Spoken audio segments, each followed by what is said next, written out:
Hi students, my name is Sanana and I am here to teach you the subject of social science. Today I am going to teach you all the 6th chapter of Geography, Indian Water Resources. I am sure you all have revised soil and forest and you have perfected it pretty well. Now let's learn about water resources in India. Like any chapter, what is the rule? We will first see and understand what all we are going to learn from this chapter. Importance of water resources. So until now we have learnt about the importance of soil, we learnt importance of forest. Now we will also learn about the importance of water. If I was a student like you, I would have learned the importance of everything at once. I would have learned the importance of soil, importance of forest, importance of water, and so on, everything at once. Because if you will learn like that, you will notice most of the points are very same and it will help you learn faster. Then we will learn about major rivers of India. Then we will learn about irrigation. What is the meaning and is it even needed? And if it's needed, why is it needed? What are the types of irrigation in India and their distribution? Lastly, we will learn about multi-purpose river valley projects. When it comes to multi-purpose river valley projects, you all must know how to plot them in the Indian map as well. Let's begin, students. The importance of water. Do you think you should even learn this? It's so much in our everyday life. We live because of water. Now let's look at what are the words, key words with which we can describe the importance of water. It is the most precious natural resource. Without water, it is impossible to sustain life. So the most basic thing, life cannot happen without water. So the word sustain is a very important word. Human beings need it for drinking, cooking, washing, agriculture, generation of hydroelectricity, industries, navigation, fishing, etc. India is endowed means has substantial water resources. We have a lot of water resources. It has many rivers and sufficient rainfall and has extensive surface water as a resource. It also has a vast reserve of groundwater. So students, lakes, rivers, seas, these are surface water. When you dig and you find a well, that is groundwater. India has vast reserves of both. Water resource can be divided into surface water and groundwater. The surface water resources are rainfall, river, lakes, tanks, springs. As discussed, India has a lot of surface water. Let's now look at the major rivers in India. Can you name some rivers, students? Let me try. If I were to try, I'll come from north to the south of India. There's Indus, there's Brahmaputra, there's Ganga, there's Narmada, Tapi, Krishna, Kaveri, and so on. How many were you all able to guess? I hope at least 5. Now let's look at them. India has many river systems. They are natural resources of the country. Students, what do you think could be the use of a river?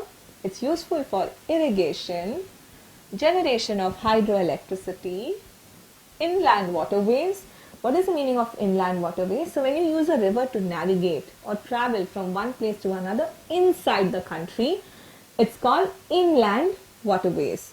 We normally use sea and oceans to go from one country to another country. Fishing, etc.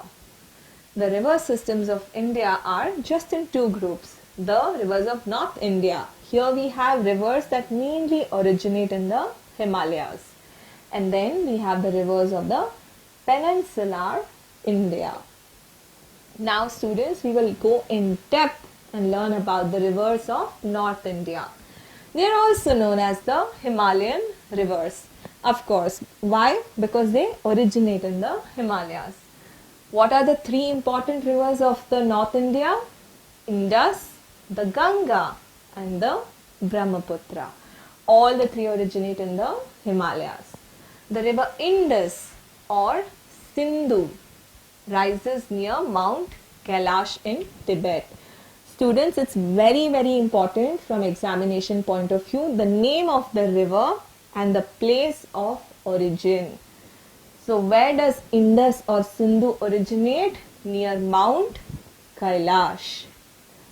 Initially it flows northwestwards, then it flows towards the southwest and then enters Pakistan. So students, the river originated in Mount Kailash in Tibet.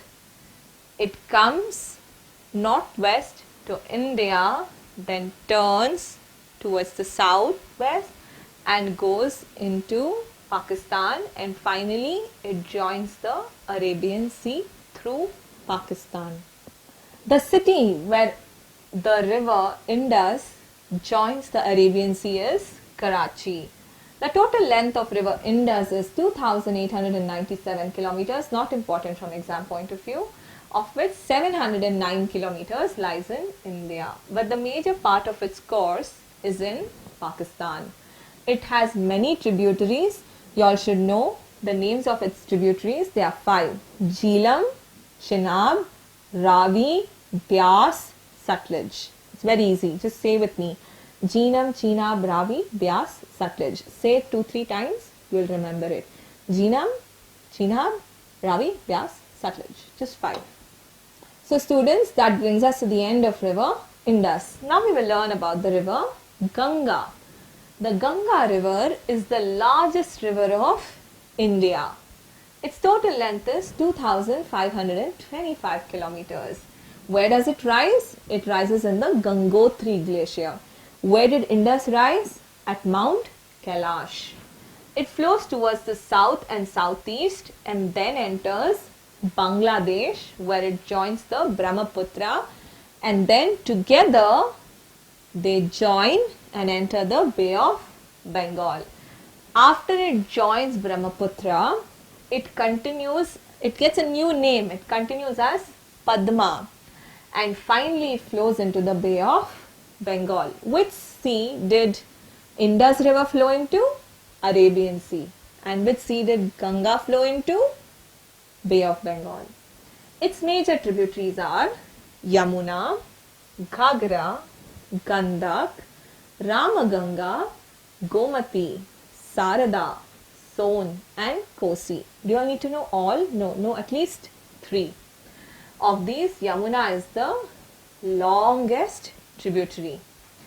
So Ganga originates in the Gangotri glacier, flows through India, enters Bangladesh, is called Padma, is joined by Brahmaputra here. You see, Ganga is coming, Brahmaputra is coming, and they are joining here. And together they join and they enter the Bay of Bengal. Yamuna is here, the longest tributary of Ganga. Yamuna joins Ganga at Allahabad.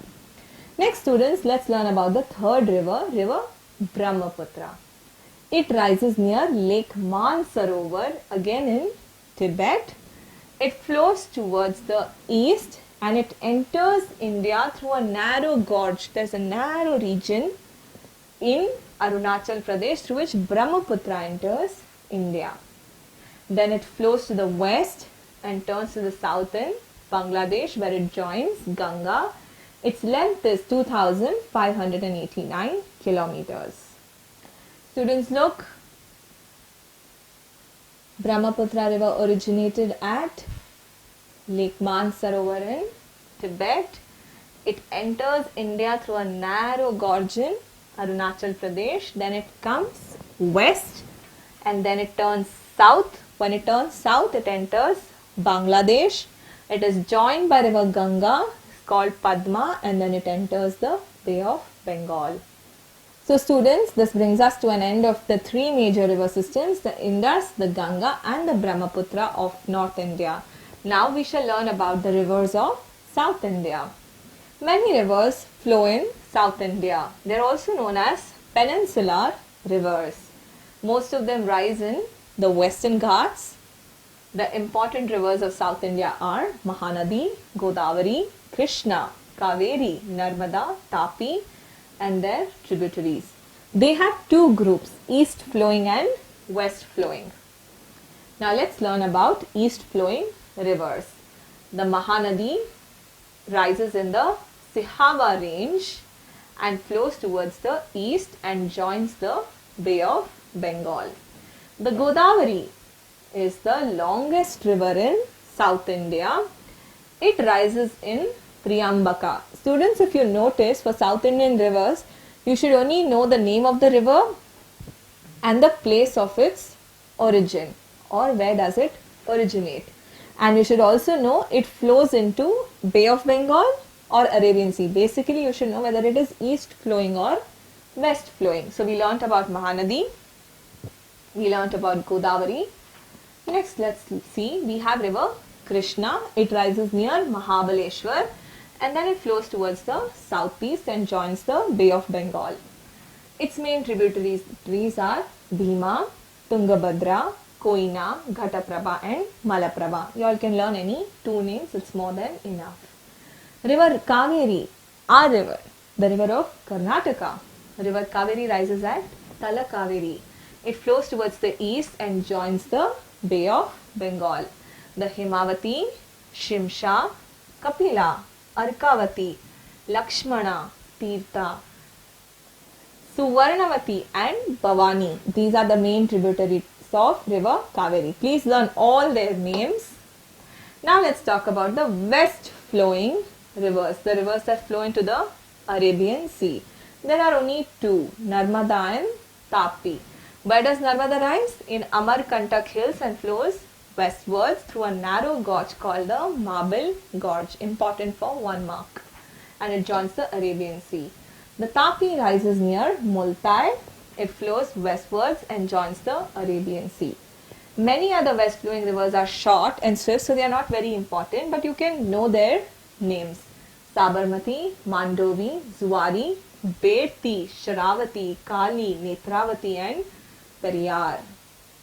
So students, this brings us to the end of both North Indian and the South Indian river of India.